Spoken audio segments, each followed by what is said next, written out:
Olá pessoal, estou aqui novamente para mais uma videoaula. Hoje nós vamos dar continuidade à nossa matéria de ciências, tá? Então vocês vão abrir a apostila na página 28 e o título é Luz e Sombras. Então vamos lá. Você já pensou que tipo de fonte de luz poderia ser utilizada para iluminar a sala da sua casa, caso faltasse luz elétrica? Observe as cenas a seguir, converse com seus colegas e tente responder as seguintes perguntas.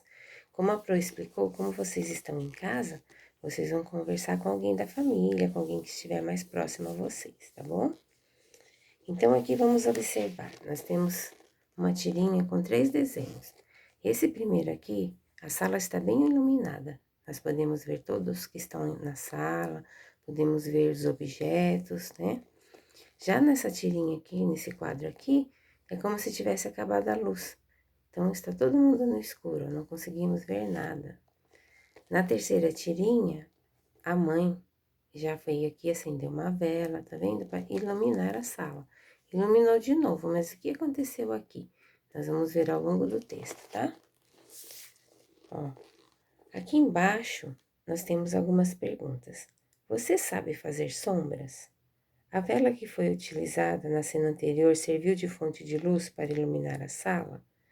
Como você acha que seria a sua vida se não houvesse fontes de luz artificiais como as lâmpadas? Então, vocês vão pegar essas perguntinhas aqui, ó, vocês vão fazer o cabeçalho, tá? No caderno de ciências e vão responder essas perguntas lá. Cabeçalho, a data do dia que vocês estão fazendo a atividade. Vocês vão pular uma linha, vão fazer a pergunta, aí pula mais 2 linhas para responder e assim até terminar todas elas, tá bom? Então, aqui, ó, o sol, uma lâmpada ou uma vela acesa emitem luz em todas as direções. Na imagem a seguir, o que está representado por uma série de linhas retas saindo da fonte de luz? O sol são os raios de luz ou os raios luminosos? Então, nós vamos ver aqui, ó, tá vendo? Aqui são os raios do sol, tá vendo? Estão iluminando todas essas árvores aqui, ó. Eles estão emitindo raios de luz, tá vendo? Na terceira cena da tirinha, observamos que a mãe segura a vela e a sombra das crianças aparece na parede. A vela, nesse caso, emite raios luminosos em todas as direções. Já a sombra que vemos corresponde à parte da parede que não está recebendo luz diretamente da vela, porque essa luz foi impedida por parte do corpo das crianças. Então, nós podemos observar aqui, ó, que a vela ilumina toda a sala, mas as crianças estão na frente da vela e atrás delas não bate a luz da vela, tá vendo? Então, formou uma sombra aqui na parede, porque o corpo delas não deixa a luz da vela passar. Então, formou a sombra aqui, ó. Então, vamos para a próxima página. Aqui na próxima página, nós temos um desafio. Observe a imagem a seguir e responda em seu caderno as perguntas. Então, vocês vão lá novamente no caderno e vão responder mais essas 2 perguntas aqui, tá? Então, vocês vão observar aqui a imagem, tá vendo? Aqui nós temos uma lanterna, nós temos um coração, e lá atrás nós temos a sombra do coração. Então, vocês vão responder, observando essa cena aqui, ó, essas perguntinhas aqui embaixo. Letra A. Qual é a fonte de luz? Letra B. O coração na ponta do palito é um corpo opaco ou translúcido? Por quê? Nós vimos isso no início dessa matéria, lembra? Na videoaula anterior. Então, nós falamos sobre o corpo opaco, translúcido, transparente. Então, vocês vão lá, tá? Para vocês relembrarem e responder essa pergunta aqui. Aqui embaixo nós temos outro tema, luz na antiguidade. A forma como utilizamos a luz e todos os fenômenos decorrentes dela sempre se fizeram presentes na vida do ser humano. Civilizações antigas como a Inca e a Azteca acreditavam que o sol era um deus, devido à importância da luz solar para o plantio e para a colheita. Que a luz solar é muito importante, né, para as plantações. Os astecas desenvolveram um calendário muito preciso, no qual o ano era dividido em 18 meses, cada um com 20 dias. Nesse calendário, o Deus Sol foi representado no centro devido à grande importância que tinha para esses povos. Ainda na antiguidade, vários estudiosos dedicaram seus estudos à tentativa de explicar os fenômenos relacionados à luz e à natureza. Então aqui, ó, tem uma gravura representando, né, o Deus Sol lá no calendário deles. Agora nós vamos para a página 30. Aqui na página 30, nós temos o título Agora é sua vez. A luz tem cor? Para esta atividade serão necessários os seguintes materiais. Então, aqui, ó, vocês vão poder fazer uma experiência, tá? Em casa, quem puder. É bem facinho, ó. Os materiais que vocês vão precisar é uma folha de papel em branco, um copo com água, uma lanterna. Posicione o papel em frente ao copo com água, coloque a lanterna ao lado do copo e acenda. Observe o que acontece e responda. O que aconteceu com a folha em branco? Por que você acha que isso aconteceu? Então, vocês vão ter que fazer a experiência observar, ó, tá vendo? Vão fazer do mesmo jeito que está a figura aqui. Vocês vão observar o que aconteceu e vão responder lá, tá? Observando o arco-íris.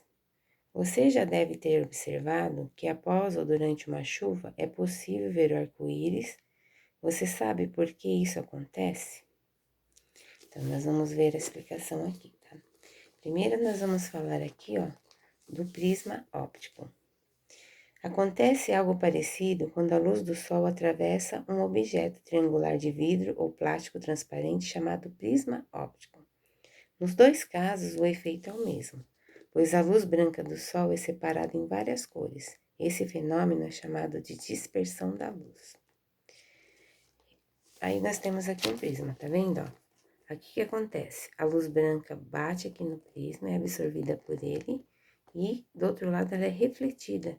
Então aqui ela entra branca e aqui ela é separada, as cores dela sai toda colorida, tá vendo? Aqui é o reflexo dessa luz branca que passou através do prisma. Então aqui, ó, está escrito assim, ó, representação de um prisma. Em 1666, Isaac Newton realizou um experimento mostrando a separação da luz branca em suas cores através de um prisma. Quando a luz passa de um meio para outro, ocorre um fenômeno chamado refração da luz. É o que acontece quando a luz atravessa o prisma. Observe ao atravessar o prisma, o feixe de luz passa do ar para o interior do vidro do prisma e volta novamente para o ar. Nesse processo, cada feixe de luz sofre um desvio diferente em sua direção, o que permite observar as diferentes cores que formam a luz branca, da mesma forma como ocorre com as gotículas de água que formam o arco-íris. Então, ocorre a mesma coisa com as gotículas de água que formam o arco-íris, né? A luz branca bate nela e reflete a luz colorida, formando assim um arco-íris, né? Isaac Newton fez um experimento para comprovar a ideia de que a luz branca é o resultado de uma mistura de cores. Será que é possível realizar um experimento parecido com o que Newton fez ao chegar ao mesmo resultado? Aí nós temos aqui, ó, a perguntinha. Ficou curioso? Se você quiser conhecer o experimento do disco de Newton, acesse o site do Projeto Física e Cidadania da Universidade Federal de Juiz de Fora. Lá explica como realizar o experimento passo a passo, disponível nesse site aqui, ó. Então, quem quiser ver como que foi feito, vocês acessem esse site aqui, que lá tem a explicação direitinho, tá? De como foi feito o disco de Newton. Nós vamos agora para a próxima página. Nessa próxima página aqui, ó, nós temos cor dos objetos. Quando a luz bate em um objeto translúcido ou opaco, parte dela é absorvida pelo objeto, processo ao qual chamamos de absorção. A outra parte é refletida, processo ao qual chamamos de reflexão. A cor que enxergamos em um objeto opaco depende das luzes que ele absorve e das que ele reflete. Por exemplo, se um objeto reflete a cor vermelha e absorve as outras cores, ele é percebido como vermelho. Podemos dizer que a luz que o objeto é capaz de refletir depende de dois fatores: do material que é feito, da cor da luz que o ilumina. Na imagem acima, podemos ver que a rosa vermelha consegue absorver todas as cores, menos a vermelha, que é refletida. Por isso, quando olhamos para a rosa, a luz que os olhos captam é vermelha, ou seja, essa é a única cor que a rosa reflete, tá vendo? Nós temos um exemplo aqui, ó. Então, ela absorve todas as cores, né? Mas na hora de refletir, ela reflete apenas a luz vermelha, por isso que nós enxergamos ela vermelha. Aqui embaixo nós temos outra pergunta. É verdade? Quando estamos olhando para uma bola colorida, conseguimos identificar todas as cores? Porque nossos olhos emitem raios visuais. Aqui embaixo nós temos desafio. Observe a imagem ao lado, porque a menina consegue ver a própria imagem no espelho. Converse com alguém sobre isso e juntos tentem achar a explicação, tá? É mais uma perguntinha que tem aqui. Na próxima página 33, nós temos o título: Os seres vivos e a luz. As plantas e outros seres utilizam a luz, o gás carbônico e a água do ambiente para realizar um processo chamado fotossíntese e fabricam o próprio alimento. Então, o que é fotossíntese? A Pro vai ler para vocês.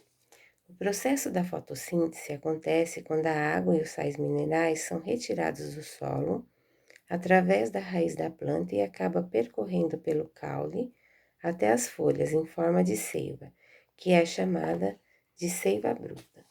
A folha absorve a luz do sol através da clorofila, substância que dá a cor verde das folhas das plantas. E aqui, nesse texto, está escrito seiva. O que é seiva?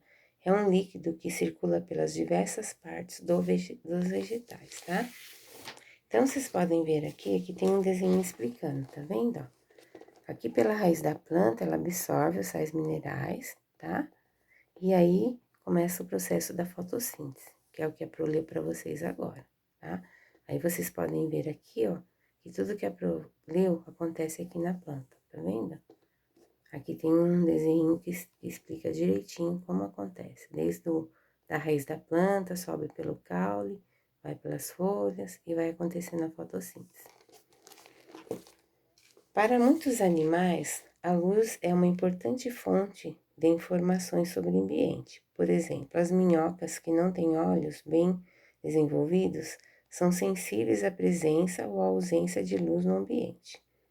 O sono, a variação da temperatura do corpo ao longo do dia nos animais, a germinação e o florescimento das plantas são outras funções dos organismos vivos que também são influenciadas pela luz e seguem um padrão que depende da duração dos dias e das noites.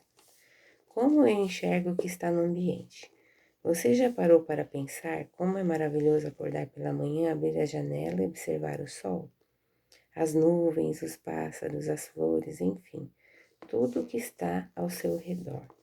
Então, nós temos aqui, ó, tá vendo? Uma ilustração. Quando nós acordamos pela manhã, tudo que nós podemos ver, ó. Tudo o que percebemos está relacionado aos órgãos dos sentidos. Quando contemplamos a beleza de um dia ensolarado ou até mesmo de um dia de chuva, utilizamos os 5 sentidos. O sentido da visão,